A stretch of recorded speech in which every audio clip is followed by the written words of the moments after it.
আসসালামু আলাইকুম। আমার ফেসবুক ফ্রেন্ড ফলোয়ার যারাও আছেন সব ভালো আছেন তো আলহামদুলিল্লাহ। আল্লাহর রহমতে কিছুটা অসুস্থ আসলাম, মোটামুটি এখন সুস্থ হওয়ার পথে। আর নেটওয়ার্ক না থাকার কারণে আসলে অনেকের সাথে যোগাযোগও হয়েছে না, অনেকের সাথে আহ, দেখা সাক্ষাৎও তেমন একটা হয় না। আসলে নেটওয়ার্ক ছাড়া আমরা সব অসহায় মনে হয়েছে। যাই হোক, অবশেষে প্রায় এক সপ্তাহ পরে আমরা নেটওয়ার্কের আওতা তাইছি, আলহামদুলিল্লাহ। শুক্রিয়া আদায় করি যে এত ক্ষতির সম্মুখীন হওয়ার পরেও দ্রুত নেটওয়ার্কের আওতায় কিছু কিছু জিনিস আইছে। যেমন আমরা ওয়াইফাই যে নেটওয়ার্কের আওতায় যারা আসেন তারা মোটামুটি নেট ইউজ করতে পাররা। এখন সোশ্যাল মিডিয়া অনেকে ফেসবুক বা ইউটিউব টিকটক এগুলো সব কিছু ইউজ করতে পাররা। আর মোবাইল সিমর যে ইন্টারনেটগুলো এগুলো হয়তো 2-3 দিনের ভিতরে স্বাভাবিক হয়ে যাব।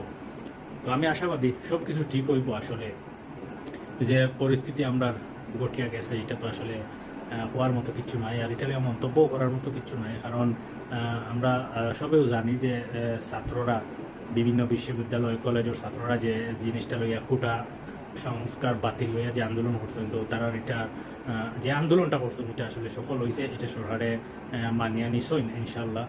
আর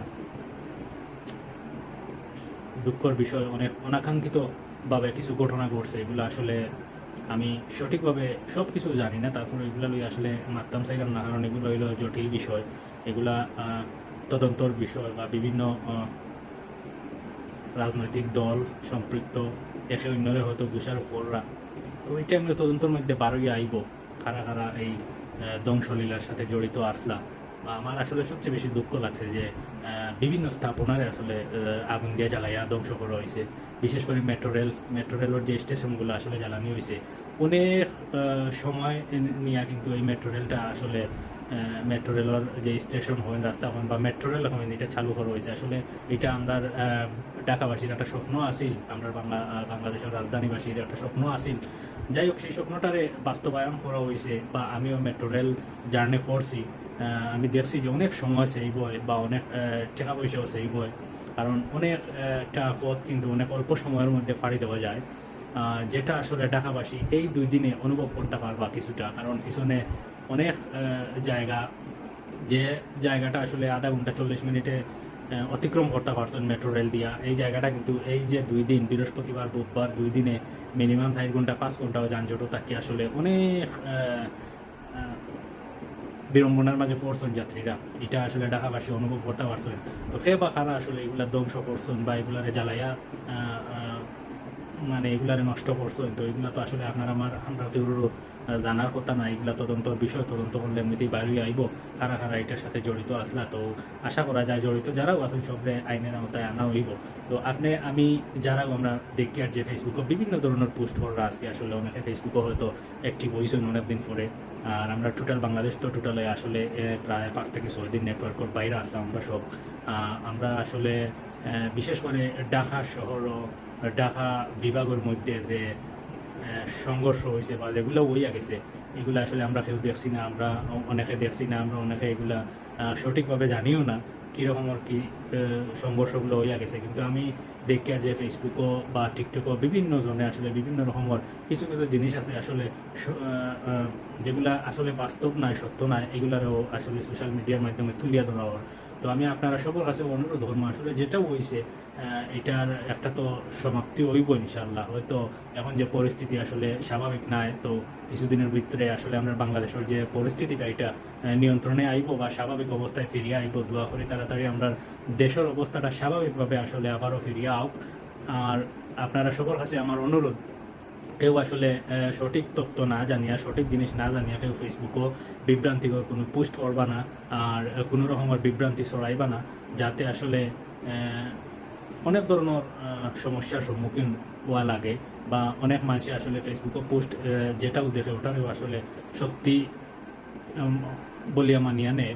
তো আমি চাই যারাও পোস্ট করবা ভাই বোন যারাও আসেন বা বিভিন্ন স্টুডেন্ট আসেন, বিভিন্ন রাজনৈতিক মানুষ আছেন, বিভিন্ন দলের মানুষই আসলে পোস্ট করেন ফেসবুকে, এটা সবার অধিকার আছে পোস্ট করার। কিন্তু আপনারা কাছে আমার হাত জোড়, আপনারা আসলে সত্যি জিনিসটা তুলিয়া ধরবা, যেটা ঘটিয়া গেছে সঠিকভাবে আপনার যদি জানা থাকে আপনি তুলিয়া ধরবা, কোনো অসুবিধা নাই। কারণ সঠিক জিনিস মানুষের জানার অধিকার আছে। যেমন আমি টোটালি সব কিছু জানি না শুরু থেকে শেষ পর্যন্ত। কিছু কিছু যতটুকু আমরা নিউজও দেখলাম বা যতটুকু আমরা ফেসবুকও আজকে দেখলাম, ততটুকুর উপরে আসলে আমি তো পুরোপুরি নির্ভরশীল নয়। কারণ সত্যি জিনিসটা তুলিয়া ধরবা আপনারা, কারণ যারাও এটা নিউজগুলো তুলিয়া ধরবা বা ফেসবুকে পোস্ট করবা, আপনারা পোস্ট দেখিয়ে আমরাও হয়তো এটারে কিছু জানার চেষ্টা করবো বা আমরা জানবো আপনারা পোস্ট থাকি। তো যারাও সঠিকভাবে জানবা আপনারা তুলিয়া ধরবা ইনশাল্লাহ। কারণ গুজব ছড়াইবা না। আমরা তো আসলে আমরা অনেকের আসলে কিছু একটা বদ অভ্যাস আমারও নিজেরও হয়তো আছে, যে অনেক সেগুলোর একটা পোস্ট আমি দেখলাম, এই পোস্ট দেখিয়ে আমি আসলে এটার সত্য মিথ্যা যাচাই না করিয়া এটারে অনেক সময় আমি কপি করিয়া আমার টাইম লাইনেও আমি পোস্ট করিলি। আর আসলে আমি সত্য মিথ্যা যাচাই করিয়া না, যে কোনো জিনিস আপনি সত্য মিথ্যা যাচাই করিয়া আপনি এটা প্রকাশ করতা। আর সত্য জিনিসটা সবসময় তুলিয়া ধরবা, কারণ সত্য জিনিসে সবসময় মানুষের মঙ্গল হয়। আর মিথ্যা কোনো জিনিস যদি আপনি তুলিয়া ধরেন তাহলে তো আপনার আমার মধ্যে বিবাদ সৃষ্টি হইব বা কথা কাটাকাটি একজনের সাথে আমরা করবো। আমরা একটা হয়তো মিথ্যা একটা জিনিস লইয়া দেখা যাইব যে আমরা নিজের মাঝে আমরা অনেক যা ঝামেলা করিয়া আমরা নিজেদের মধ্যে যে সম্পর্কটা সুন্দর আছে এই সম্পর্কটা আসলে অসুন্দর আমরা করিলাই। তো আমরা এটা থেকে বাঁচিয়া থাকি, আমরা সঠিক আমরা চাই যে সঠিক একটা বিচারক যারাও অন্যায় করছে বা যারাও অন্যায়ের সাথে জড়িত আছে তারার জন্য সঠিক বিচার হয়, আমরা সবে এটা কামনা করি। আর যারা আসলে মারা গেছেন, অনেক মানুষ মারা গেছেন, আসলে তারা বিদেহী আত্মার মাগফিরাত কামনা করি। আসলে সেগুলোর কিচ্ছু করার নাই, আমরা আসলে কিচ্ছু করার নাই। অনাকাঙ্ক্ষিত কিছু ঘটনা ঘটছে আসলে, যেগুলো আসলে সেগুলোর কাম্য আছিল না, কিন্তু এই জিনিসগুলো কিন্তু শেষ হইব। আর এমন কোনো জিনিস লইয়া আমরা নিজেদের মধ্যে হানাহানি বা তর্কাতর্কি মারামারি না করিয়া আমরা এগুলো আসলে বোঝার চেষ্টা করি। অনেক জিনিস আছে এগুলা রাষ্ট্রীয় জিনিস, এগুলা বোঝার জিনিস আছে। আপনি আমি মাতিয়া, আপনি আমি পোস্ট করিয়া, আপনার আমার পোস্টে ফেসবুকের পোস্টে আর টিকটকও পোস্ট করলে এটার কোনো সমাধান কোনোদিন হইতো না। আমরা শুধু পোস্ট করতাম পারবো, কিন্তু সঠিক জিনিসটা আমরা পোস্ট করি, যাতে বর্তমান যে ঘটনাটা ঘটিয়ে গেছে এই ঘটনার সাথে যাতে হুবহু মিল থাকে। তখন হয়তো নিজের মনে সান্ত্বনা দিতাম পারবো যে যাই হোক আমি ভালো একটা জিনিস তুলিয়া ধরতাম পারছি, সত্য একটা জিনিস তুলিয়া ধরতাম পারছি। এর লাগি আমি সবরেও কইমু যে আপনারা সবে সত্য জিনিস তুলিয়া ধরবা, যেগুলা যে যতটুকু জানেন সত্য জিনিসগুলো আপনারা সবে আমরার মাঝে তুলিয়া ধরবা।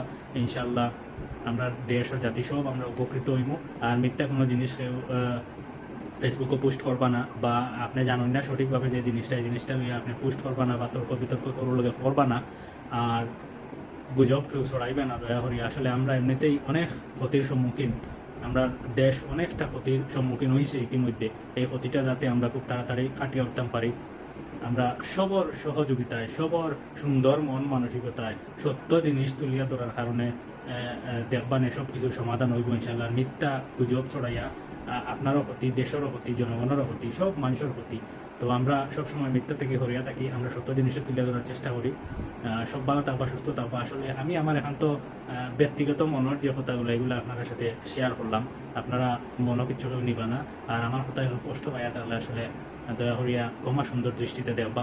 কারণ আমি ছোটো মানুষ, যতটুকু আমার জ্ঞানের মধ্যে আইছে ততটুকু আমি চাইছি যে একটু তুলিয়া ধরি। আসলে বিভিন্ন পোস্ট দেখি বা অনেকের বিভিন্ন কমেন্টও দেখি, তো এগুলো আসলে অনেকগুলো আসলে নেগেটিভ থাকে।